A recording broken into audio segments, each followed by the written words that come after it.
Okay, on behalf of RIKK, Institute for Gender Equality and Difference, and the Gender Equality Studies and Training Program, the GEST program at the University of Iceland, I want to welcome you to the fifth talk of the 2021 Spring Term Conversation series. And this session is entitled Survivor Voices and Stories. My name is Elínbjörk Jónsdóttir and I am a project manager at RIKK. Today's speakers are Rochelle McFee and Pamela Runestad. Rochelle is a doctoral candidate in ethnic studies at the University of California, San Diego. One of her main research interests is sexual violence against queer women in Jamaica. And Pamela Runestad is a medical anthropologist and an assistant professor of global health at Allegheny College in Pennsylvania.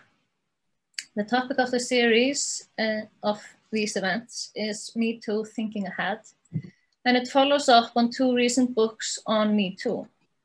Firstly, the fifth issue in RIKK's book series Fléttur, which is in Icelandic, and is edited by me, Kristín Pálsdóttir and Þorgerður Þorvaldsdóttir. And secondly, the Routledge Handbook of the Politics of the Me Too Movement, which is edited by Irma Erlingsdóttir, Director of RIKK and GEST, and Giti Chandra, Research Specialist at GEST. And Giti will moderate the session here today. And Rochelle and Pamela both have chapters in the handbook. So we will start with short inputs from our speakers to set the tone for the conversation and discussion. And participants can send in their questions in the chat. So Rochelle, I'm going to give you the floor. Thank you. Hi, everyone. I'm Rochelle McFee, and I am an adult survivor of childhood sexual abuse.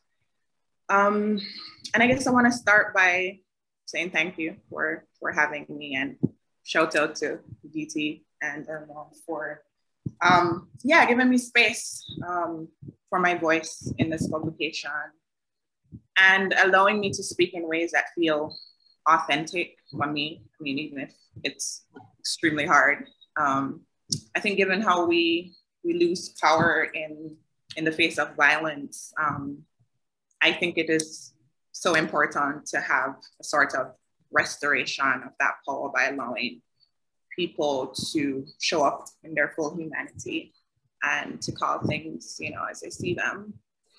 So one of the central questions that I'm asking in my essay toward the end, and I'm not gonna do the blow by blow of the essay, I'm encouraging folks to read it, but one of the central questions that I pose toward the end is name them and then what?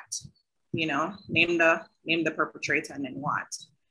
And for me, the question is in recognition that, the formalized systems of justice, which is not just, but at least a kind of system of accountability, they're extremely grueling and punishing for survivors, and it does very little toward facilitating actual healing. So for me, the question is, where is our responsibility in that as social justice practitioners? Primarily if we are saying to survivors, speak up, are we making sure that we tell survivors truths about, for example, the evidentiary burden, what that is going to take from you at a very personal, emotional, psychological level. So when we say stand up and let your voice be heard, or even bring charges against the perpetrator, are we fully accounting for the impact of that?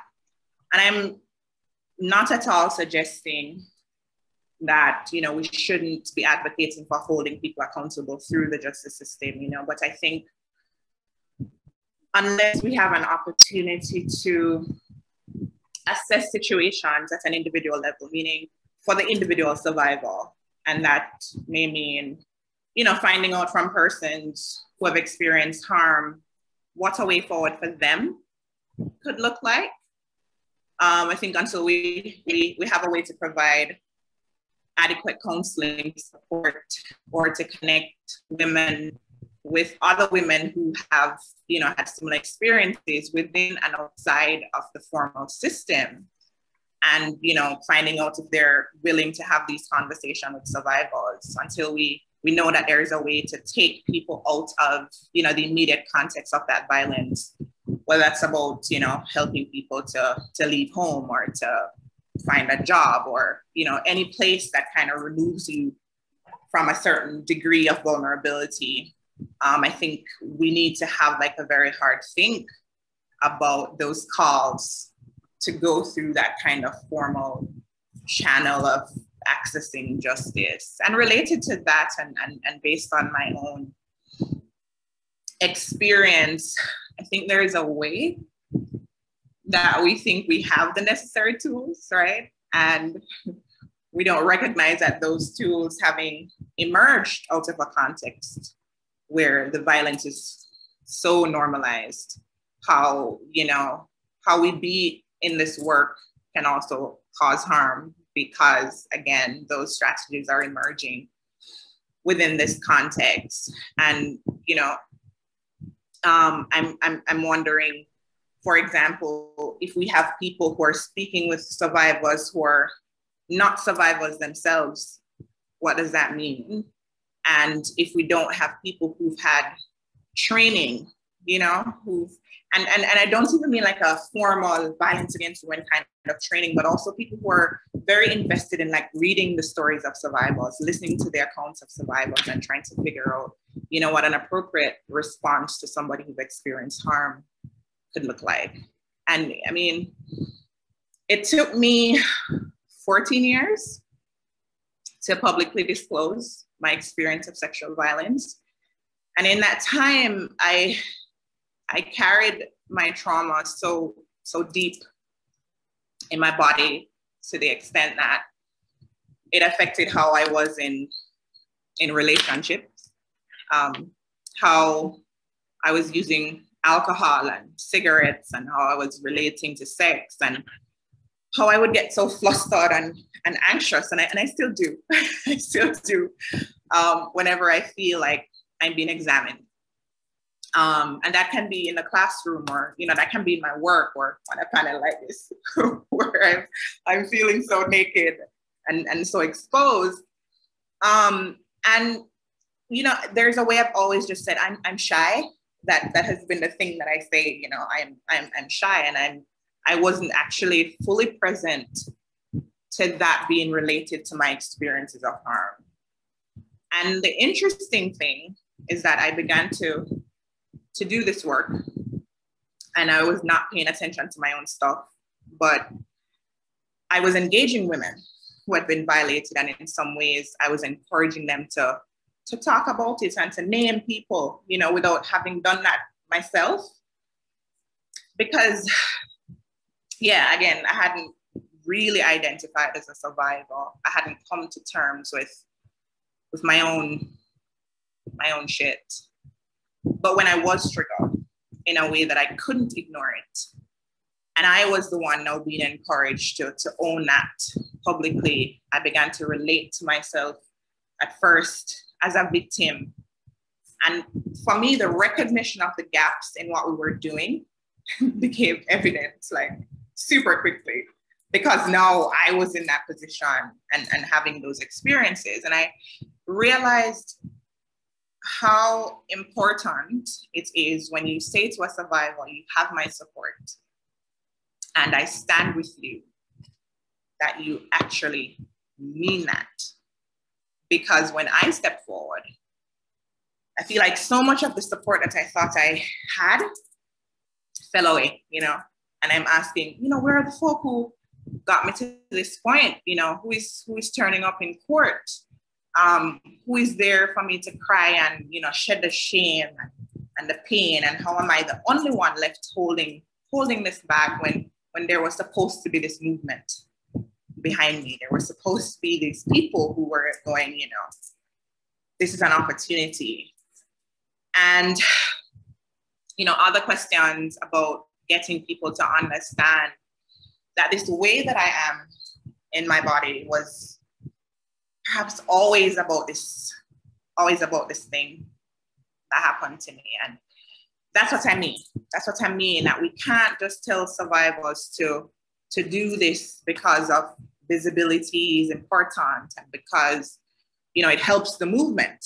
We have to make sure that all of these networks are in place to really hold people in love and in support and in solidarity. And I mean, I don't want to dwell on the activists who were like literally, when I got to a point where I was like, I feel harmed in this. I feel harmed in the way that we're talking about it on social media. I feel harmed in the work that I'm expected to do in the context of movement, even as myself, I'm a survivor. And people started calling me out on social media and saying, you know, I'm taking too long to get over this thing that happened to me when I was a child.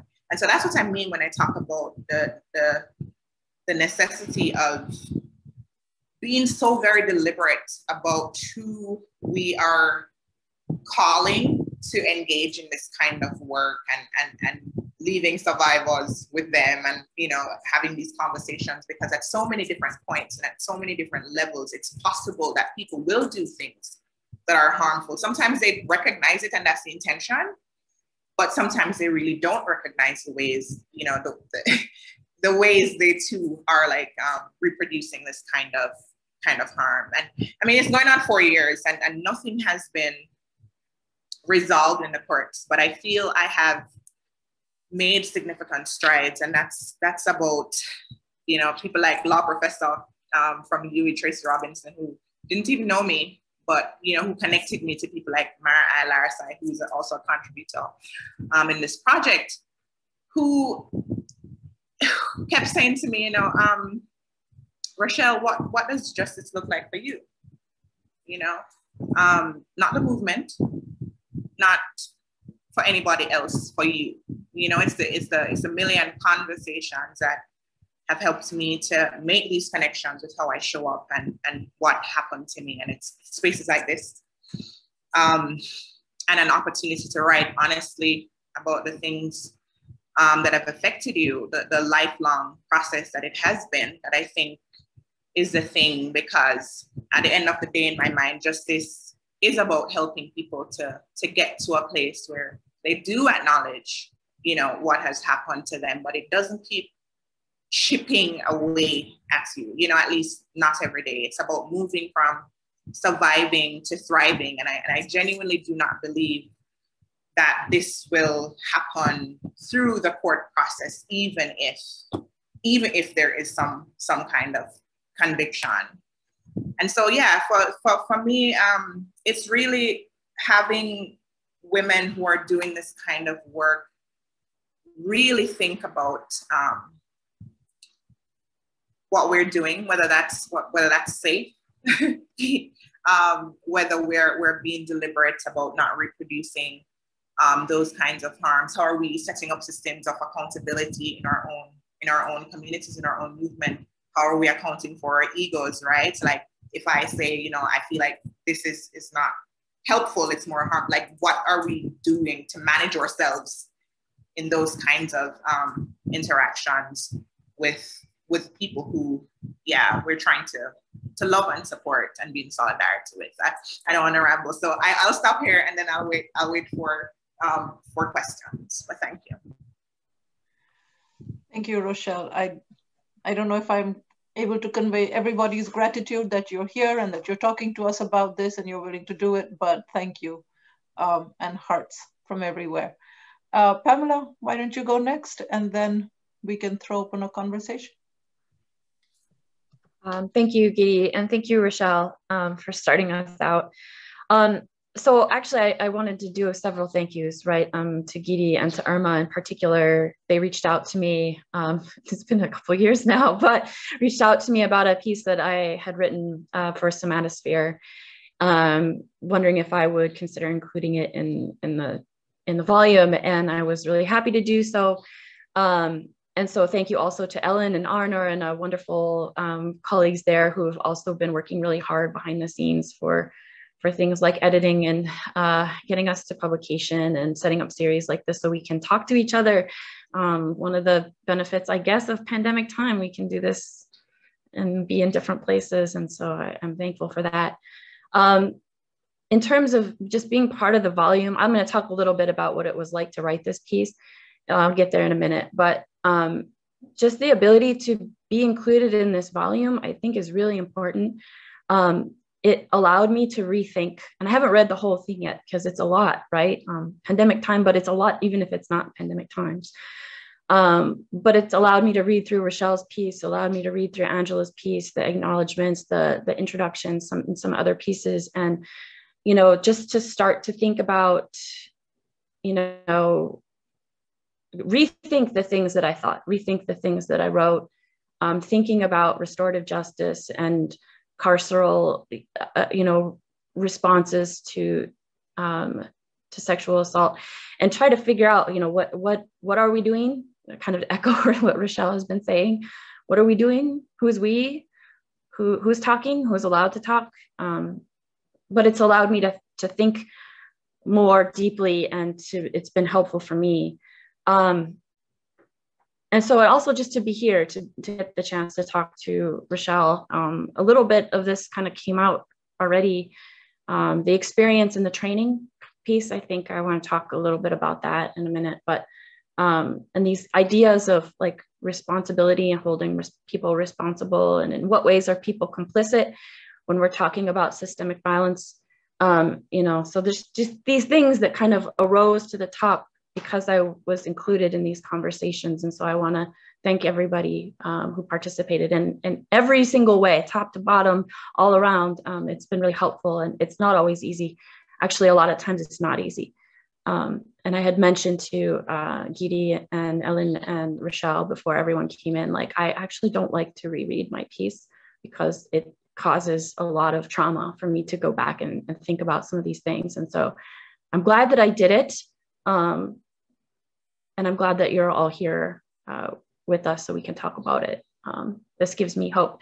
So anyway, I wanted to write about kind of why I ended up writing this piece in the first place. And I have to say that the Kavanaugh, Blasey Ford pieces back and forth was basically a snapping point for me, where I was a junior scholar. I still am a junior scholar, but a junior scholar kind of minted in the age of intersectional feminism. And, I'm an anthropologist, and anthropology, like many disciplines, has a history of white supremacy and misogyny, and not giving anyone who's not a white man space, and allow them to speak the way that they want to speak. And so kind of being raised with that as the norm against people who have not been raised with that as the norm is really exhausting. And so I just kind of, came into academia angry, right? Inequities for women, for non-binary folks, for junior scholars, for contingent faculty, for non-white folks, because we're all weaker if we don't let us have a diverse place to talk. So I came in angry, and I had written about that before because I'm a teacher first. And I have, at the time, had grad students, and now I have very intelligent undergrad students, but I want the world to be better for them. So I was already angry and already traumatized, but I had kind of buried some of my own experiences with assault and harassment. But I just listened to these stories and was just so angry again on multiple levels. And I basically just sat down and started to write because I was trying to make sense of what I was hearing and all of these things that were making me angry. And so one of the things I always tell my students is, your emotions are valid no matter what they are, but why do you have them? What is it that's making you feel this way? And then how can you confront that?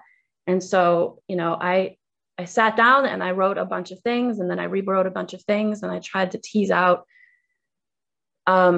what I was hearing and how to explain it and how to think about that from a survivor perspective, and how to think about that from a criminal justice perspective, and how to think about that from a disciplinary perspective. And so what I ended up doing was framing it in the same tools that we use in anthropology in terms of violence and the violence continuum. And I did it on purpose because I was mad at my discipline, and it was a place where I felt like I could make a difference. It was a place I felt like I could stake a claim. And even if not everybody would listen, I knew somebody would, or I had the hope that somebody would. So yeah, I framed it this way as kind of a way to point out hypocrisy and hope that we could be better. And I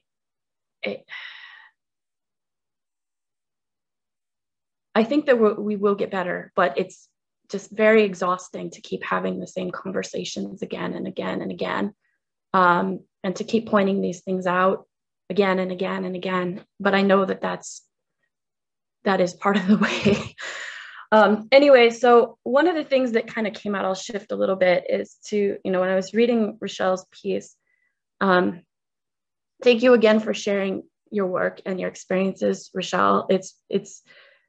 There's so much involved in being vulnerable and so much at stake at having to tell these stories for multiple audiences, not knowing how people will respond and if they will be there for you or not. And so one of the pieces, there's a couple pieces, but one of the pieces that sort of stood out to me, right, is the long, hard way when you start talking about that and talking about the people who fell away, right? But also the way that I saw it, because of what I had been thinking about before, was the training dichotomized with the experience, right? So somebody who is trained to talk about gender and sexuality and violence versus somebody who's experienced sexual violence or violence of other types. And I've seen this again and again where we're encouraged to separate those things out. An experience is somehow not valid in lots of places. And I just always, as an anthropologist, find that strange, because of course these things exist in one person. So why would you want them to separate that out, right? So this is just something that I kind of fixated on, and why we have to prioritize one over the other. I don't think that makes sense. In the same way that we need diverse voices, we need to think through the ways in which we're allowed to tell stories and make space for those different ways and things. So that was kind of one piece. And the other piece, I was just angry for you and sad for you and wanted to just come and hug you. Our experiences are different, but I'm also have experienced sexual assault and sexual harassment, so even though those things are different, I just wanted to hug you and say thank you for sharing and being vulnerable. But I also think, this piece of being complicit, I think this is what makes a lot of people really uncomfortable, is the idea that to admit that what happened to you, what happened to me, what happens to lots of folks around the world, to take the long, hard stare and say, like, I hear you, and I'm gonna say, yes, I validate your response, means sometimes for them to feel like they're complicit. Or for them to also admit that maybe they were also victimized and have been hurt by systemic violence and oppression. And that takes a lot for them to do. And so anyway, one thing I wanted to bring up a little bit separate, but I was able to just by chance watch Tarana Burke, who coined the Me Too movement, talk with Trevor Noah and Brene Brown on The Daily Show yesterday. They just dropped a video yesterday. I'll put it in the chat for you all if you want to take a look. But they were talking about violence in general. And the thing that stuck out to me was this question. And I wrote about narrative, right? I'm an anthropologist. I was writing about narrative. And the stories we tell ourselves and the stories we have to tell other people. But the question that stood out to me from that very short interview was, what stories are people telling themselves in the face of dehumanization that allows them to just let the dehumanization continue to happen? And for me, the piece of this is symbolic violence, you know, the idea that, oh, this is just the way it is, right? Or it's bad faith, right? This like gaslighting of it didn't really happen to you, or it's not that bad, or those types of things, you know. But what are those stories that people are telling themselves to not have to face this? And I feel like that's a place to push on, at least for me. But anyhow, so I think, I'm very glad to be part of these conversations, as difficult as they are. And it gives me hope to know that there's this entire set of folks in the book and in the series, that both books and the series, that are willing to have the hard conversations and willing to be vulnerable and willing to push back.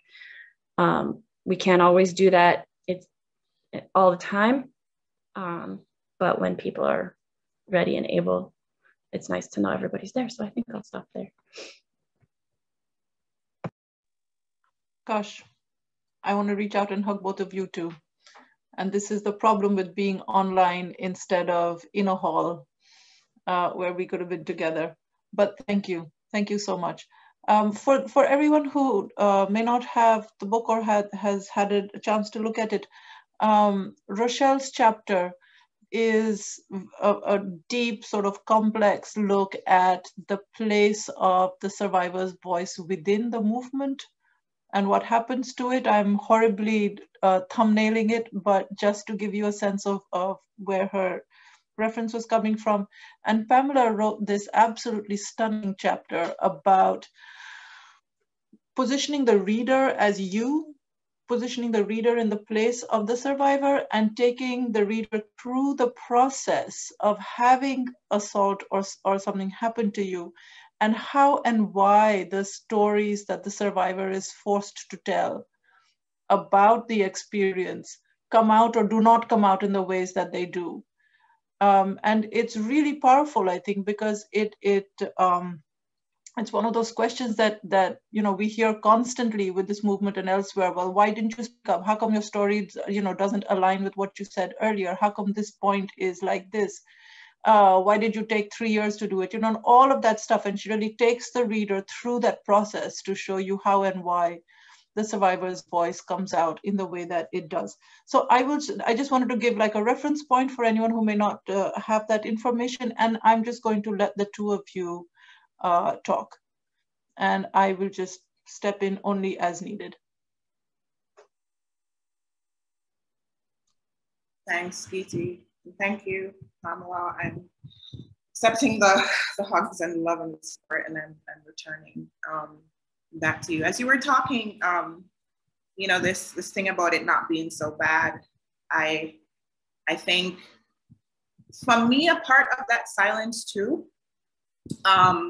was my recognition that there wasn't the brutality that comes to be associated with violence. In my experience, that was missing.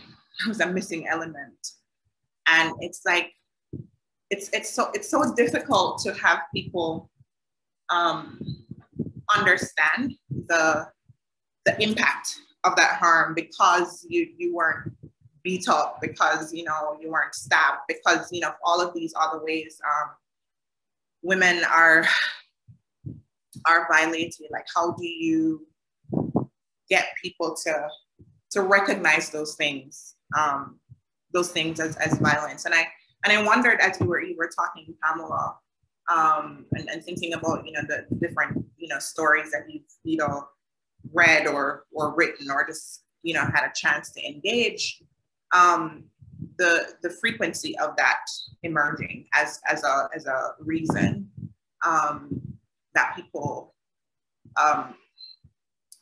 feel maybe complicit to in their own in their own experiences, right? Because if it's a situation where you are groomed and you think you're consenting, but you actually can't give consent, you know, what does that mean for how you're able to move through and work through that harm when you think you participated in that, like you wanted it to happen, and so it happened. So that's one thing. Another thing I wanted to think about was carceral feminism. And I remember in grad school being in a seminar, and we were talking about, you know, prison abolition.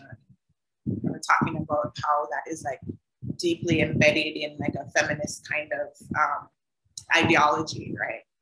And we're talking like about people like Angela Davis too. And there was an exchange with myself and the professor that I felt was so harmful, so violent, because my perspective was, yes, okay, yeah, intellectually, I'm with you, I hear it, but also I want them to go to prison. And what do I do with that anger and that rage and that desire to see punishment? And I'm not talking about accountability, I'm talking about punishment. But there is also a way that I feel like that gets discounted, especially if you're operating within a feminist kind of, you know, when abolition is the thing that and we see how that is rooted in anti-Blackness and rooted in that history of slavery and colonization, whatever. It's like, I can't be in two places, and there's the thing that you can't reconcile. So for me, it's also on the personal level and the things that you're feeling in your body, but it's also the things that you're doing professionally, the things that you're doing in a classroom, and you're trying to live your politics, right? You're trying to have that kind of praxis. And I feel like I'm saying a lot of things, but they're just these things that I'm struggling to resolve as a survivor who, totally appreciate the social support and the, you know, the counseling and all of those things that are facilitating the healing bit, but also just in that space of, you fucked up, you did this really fucked up thing, and I need for there to be, sort of eye for an eye kind of approach, and how do you resolve that kind of messiness is I think the question that I'm grappling with for myself in this work and in the context of my own experiences. I'm sorry, I don't know if you want to pick up on anything I've said. I think the piece that, I'll pick up on this piece and we'll see where we go. But the piece of like, yes, I want that person to go to prison or to pay, right? There needs to be something happen to them.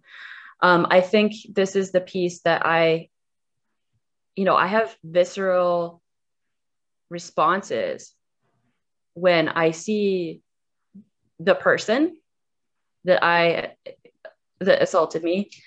I know that many of my friends who read my piece, by the way, and like also were just like, okay, here's some things to think with. So I want to acknowledge their contributions there as well, right? Is that, what does it, as an academic, I don't want to have to sit in my panel and stare at the face of the person who assaulted me, and so what, they did it as a grad student. This is hypothetical. This is not what happened to me, but let's say that somebody did that as a grad student. Do we have a responsibility to say, like, I'm not writing that person letters of recommendation so that they can go and assault a student? Like, there's like lots of practical questions about power and violence. And, I had somebody come up to me at one of our meetings and say, like, I'm just petrified because I know that this person who assaulted me is here, and I just can't, I don't want to be in that space. And it's scary the whole 5 days that I'm here. Where are they going to be? I have to try and have an exit strategy for every place that I go.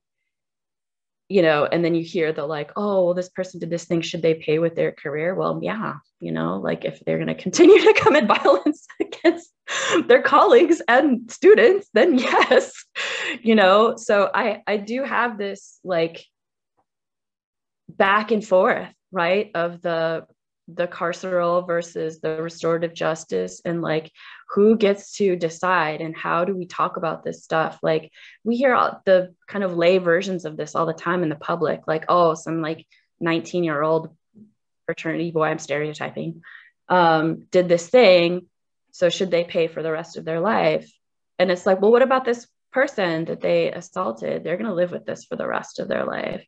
How are they not? And the framework that I put it in the essay was like, you know, for 30 years, these Harvard anthropology professors, this is where I got really extra angry.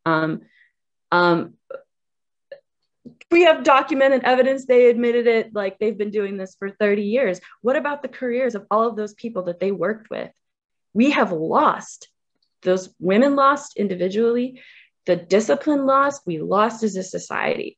So I get really tired of the like, oh, well, it's the punishment is not the thing we need, right? So I definitely hear you with that, and I struggle with these kinds of ideas a lot to figure out like, where do we go from here? I promise not to say anything unless needed, but I just have to. I put this question to Cynthia Enlow. I said, how do you feel about this idea of carceral punishment? And she pointed out to me, she said that there's a very specific system in the United States within which prisons operate, in which maybe this idea of carceral feminism makes a different kind of sense than it does in other places. So just to think of it in context, really, rather than otherwise. But she said, I'll tell you what, I really luxuriated in that scene of Weinstein going to jail. I did. That's where he belongs, and I'm glad he's there. And the other one was something that I discussed with Christine Paulsdottir, who's a co-editor on the Icelandic book. And we had this long conversation about forgiveness and women's anger, and how women's anger is always seen, has always been historically seen as disruptive, which it is. If women got really angry, then oh my God, right? And how you're always asked to stop, to decenter yourself. You know, think of the big picture, think of this, think of that, think of the system instead of this one person who has hurt you. Think of capitalism and think of socialism and think of blah, blah, blah, instead of yourself, as if you were ever the center. I mean, to say, please decenter yourself is to assume that at some point you were the center of anything, and you're really not. You're only the center of your own story of harm. So I just thought I would put those two things out there. And also, I don't know if you remember this incident of, what is his name? Brock Turner, the guy who raped this woman when she was unconscious. And the judge who said, you know, he's a promising swimming athlete or whatever it is. Are you expected to, you know, is he expected to give us, and someone who wrote that, you know, men are always seen in terms of their futures because they have all this potential, but women are always seen in terms of their past. You know, did she do it before? Was she responsible? What was she doing? You know, has she been a promiscuous, blah, blah, blah. And it's typical of the way that these things are approached in public discourse. So anyway, that's my rant. I'll stop. I mean, the other thing that we could pick up on, Rochelle, if you wanted to, was to talk about, you know, what happens if your assault was not necessarily a violent assault in the way that people imagine it, right? And so thinking about what it means to tell if the person was somebody in your family or somebody who was a family friend or somebody who was trusted in the community, you know, and like that slippage between, like, you know, you have a relationship with this person and then you couldn't consent, right? So like how there's a lot of times when I talk with students about things like sexual assault, they automatically assume the like random person that broke into a space and assaulted someone, because it's easier for them to think about that, right? Rather than these these like messy slippages, because those implicate perhaps themselves, implicate, you know, other people and their lives. And like, how do you tell on your uncle, or how do you tell on your cousin, or like, you know, how do you tell? It creates a whole other different reality, and a lot that other people are not comfortable facing. And so thinking about those types of things, I think it makes it goes back to the ideas of complicity that I've been thinking about a lot, where like, who feels blame, who's willing to share shame, right? So thinking about like, yeah, I don't know, I can stop there. You know, yeah, I'm working on a paper right now that I'm thinking about, which is probably tangential, but for sure also related. And it's how, like, the media, for example, talks about sexual violence, or gender-based violence more broadly. And I'm, like I was saying before we came on with everybody else, having to comb through these representations in media. Like, I have to go through to do this content analysis. This thing about a sex scandal, right? So the framework for how my case was dealt with in the media was a sex scandal. And there were multiple times in different, that it was referred to as a sexual relationship. Even while saying, oh, this thing happened when she was a minor, or sex with a minor, or sex with them. I think there's also this way that sexual violence, they see the sex, but never the violence. And I think there is so much that is problematic about those things, or like jealousy, blame for death of pointed woman is one story that I'm looking at. And there is never a context for saying, for example, you know, violence against women is pervasive. It happens, you know, one in 4 women experience harm in this way, blah, blah.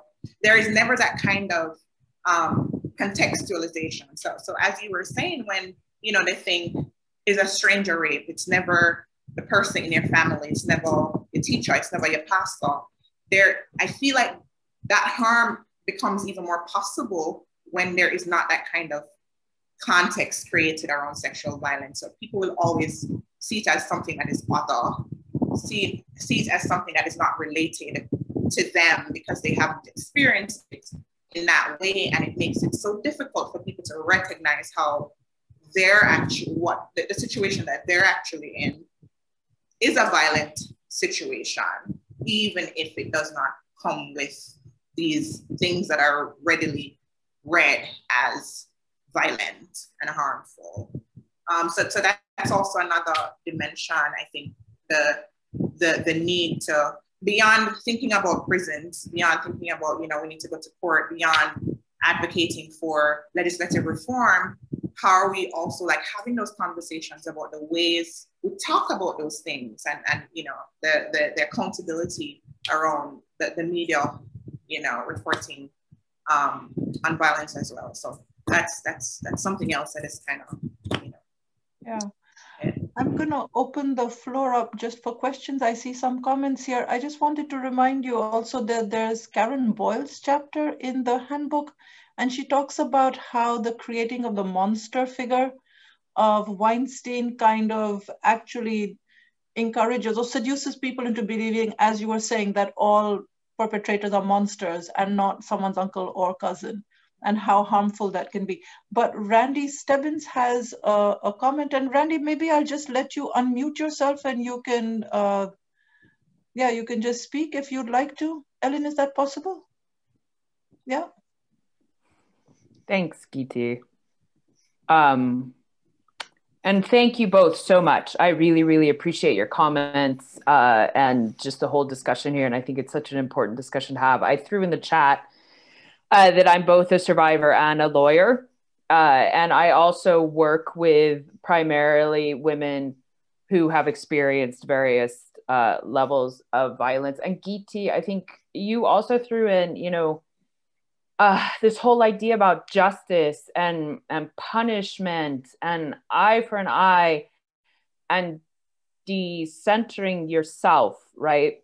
Like there's just so much to go in. But one thing I've realized, I think having worked in the system, like to me, when criminal law comes into play, it is society taking the place of the victim in a way, or the survivor, because criminal law only gets involved when society says, yes, you have done whatever it is to the level that society is going to step in. And I find that whole process already completely disempowering to the people who have experienced the violence itself.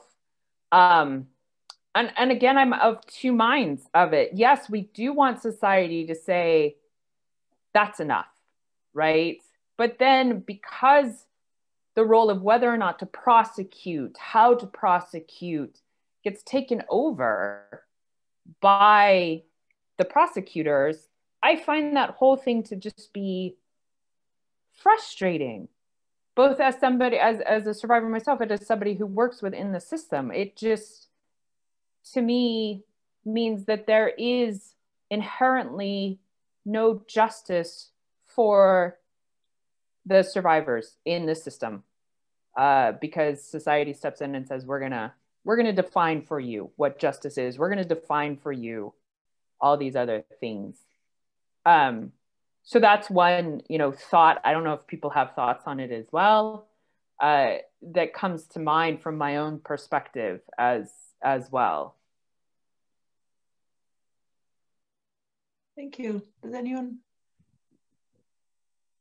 Rochelle, go ahead. Oh, okay. Now, Randy's comment just made me think about when I was gonna say my case, but actually I was corrected pretty quickly around that, because I was told it's not your case, it's a state case, and you're a witness. You're a witness in your own case. And I think to your point about how disempowering that is, right? Where, and I don't know how it operates in other jurisdictions, but in Jamaica, it's the state versus the accused, and you're disappeared. You're disappeared, and it's only at the moment when you're required to come testify that there is some kind of acknowledgement that it's actually your body, your spirit, your yeah, there is, for me, that is just so crazy. And as you were saying earlier, Geeti, about this whole comment about centering yourself or decentering yourself, that point, right, where you were really never, I was really never ever at the center. The state is really at the center of this right now, and I'm facilitating something for the state. So there's also that kind of, whenever I'm in a classroom and I'm struggling to find the correct framing of something, I always just end up saying there's that kind of fuckery, because yeah, that's the only Can we quote you? Can we quote you, Rochelle? Yeah.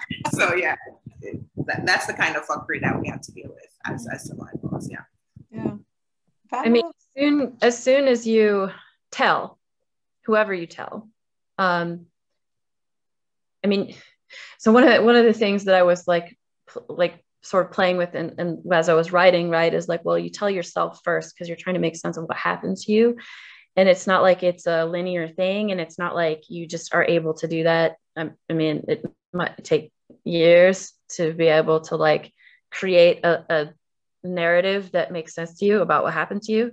But then anytime you tell, you know, you have to trust that somebody's going to believe you, but you also have to frame your story in a way that they are going to listen to you at all.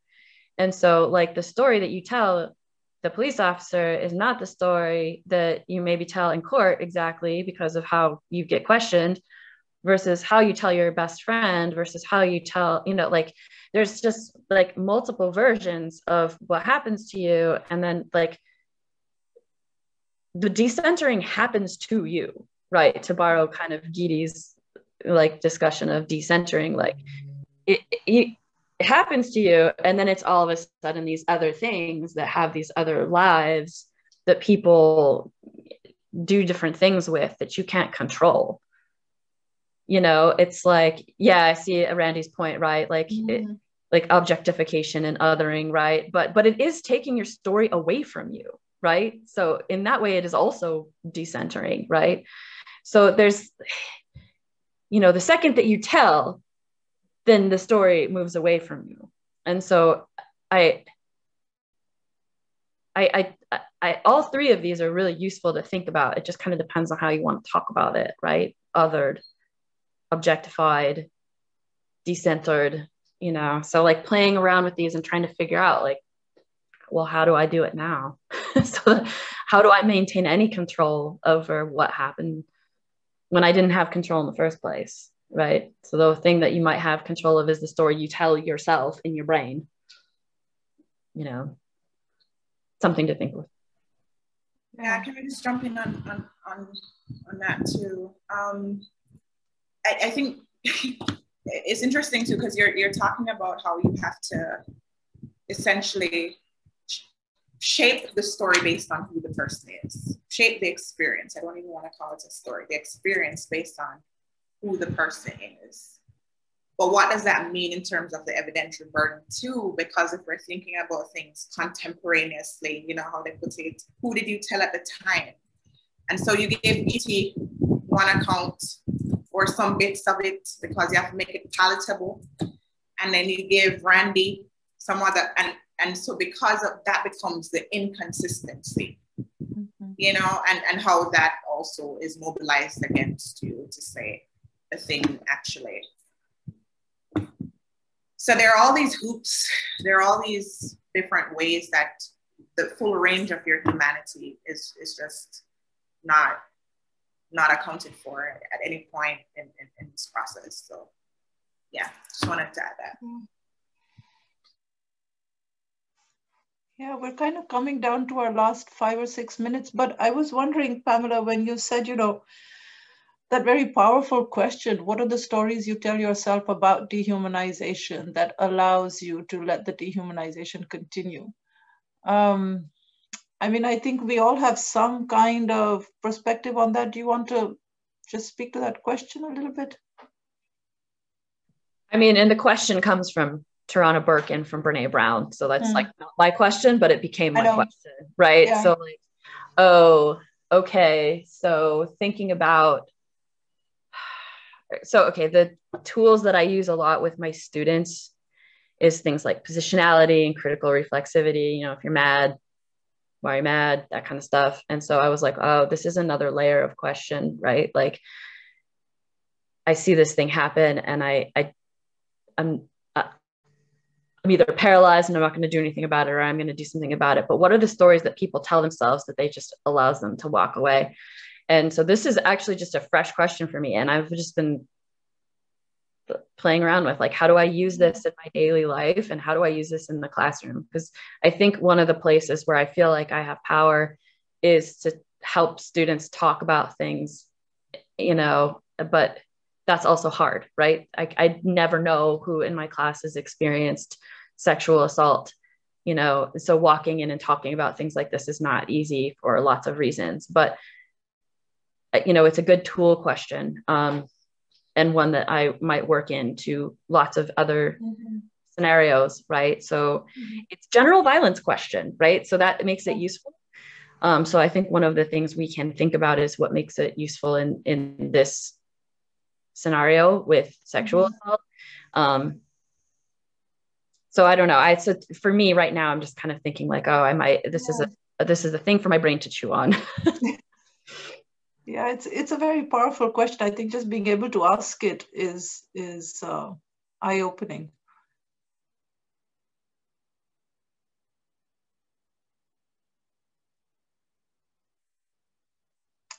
Does anyone else have something you would like to just say in the last couple of minutes? We have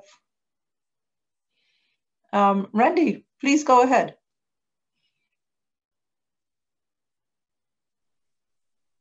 Geetsy, you're gonna No, I just like around this question, right? And I put what I wanted to say in the comments, like dehumanization. And so in my creative writing, I've been sort of playing around with this fallacy that people have, this just world fallacy or just world hypothesis that they hold to so tightly, that bad things happen to bad people and good things to good people, and the world is inherently just. And also I've been playing a lot and a long time with the thought of the illusion of control, right? And that we never truly have control, but as human beings, we must have that illusion in order to operate. Otherwise we come grinding to a halt. And I think, like, for me, and hearing where this question came from, for me, that at least has given me some insights, and especially about the anger, Pamela, because I'm always angry too. Like, and I talk to my students about anger as well a lot. You know, these two things have really helped me gain some insight into why do people keep trucking along, you know, because they truly want to believe that the world is just, and they truly want to believe we have control. And it's only when that is stripped away from you that I think you are pushed into a position of really wrestling with these deep questions like we are today.